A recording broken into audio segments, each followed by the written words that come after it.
Days after an innocent man was killed during a crazy police chase, the sheriff in Clear Creek County called it a failure of the justice system. He says the man they were chasing should have been locked up, but instead was given too many breaks. 9 News investigative reporter Jeremy Hahola shares more on this deadly chase from Tuesday and why the sheriff is blaming the suspect and the system. Yeah, today the friends and family of a 51-year-old man who was killed on Tuesday are grieving his loss as the sheriff and police in Clear Creek County explained why they pursued the suspect. Now, to catch you up on all of this, on Tuesday afternoon, Clear Creek deputies and police were chasing a 29-year-old man named Christopher Moore on the highways about 15 miles west of Denver. They say Moore was suspected of breaking into multiple cars.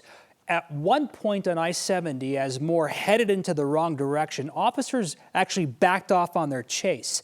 They say he then turned around and intentionally drove towards officers.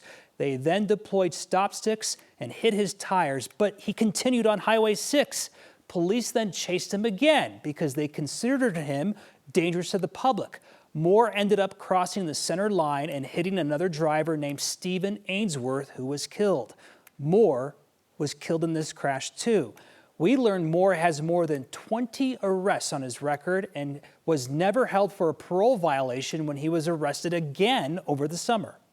This is a failed judicial system where somebody with a criminal rap sheet like this and being on parole, not have his parole revoked. I mean, it's frustrating in this business to continue arresting people day in and day out. Jail is a revolving door. We can't incarcerate our way out of this problem. But there are small members of our community that will not comport to social standards, and he was clearly one of them. A woman who was with Moore survived the crash. We've also reached out to the Colorado Department of Corrections to find out why this man was never held for a parole violation over the summertime. In the meantime, we have learned Stephen Ainsworth was a well-liked man who was known as a poker player and owned his own rock hauling business. He was 51 years old. Kim, back to you.